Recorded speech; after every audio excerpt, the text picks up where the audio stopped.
শুভ দুপুর বন্ধুরা। এই দেখো আজকে হচ্ছে এই যে কাতলা মাছের কালিয়া করব। এর মধ্যে পেঁয়াজ বাটা, আদা বাটা, কাঁচা লঙ্কা বাটা, তারপরে ধনে বাটা সব দিয়ে, আর একটু কাশ্মীরি লঙ্কার গুঁড়ো দিয়েছি, রসুনও বেটে দিয়েছি। এই যে মশলাটা কষাচ্ছি বন্ধুরা। আর এই যে আমার ছেলে আবার একটু আলু না দিলে খাবে না। এই দেখো আলু ভেজে রেখেছি, কাঁচকলা আলু দিয়ে ঝোল করব। এ দেখো এর মধ্যে দিয়ে দিলাম। আর এই যে মাছটা ভেজে রেখেছি, মাছটা পরে দেবো, মশলাটা কষাই আগে। এই যে ভাত বসিয়ে দিয়েছি বন্ধুরা। বন্ধুরা বলো তোমরা এখন কেমন আছো? কালকে মহালয়, পুজো এসে গেল দেখতে দেখতে। পুজোটা খুব তাড়াতাড়ি পড়েছে, অনেকেরই অসুবিধা, অনেকের আবার নতুন জামা প্যান্টও কেনা হয়নি, অনেকের কাপড় কেনা হয়নি।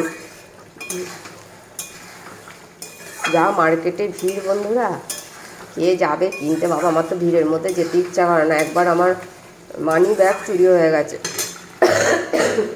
এখনও কাশিটা কমেনি গো বন্ধু। রাখছি বন্ধুরা, তোমরা খুব ভালো থেকো।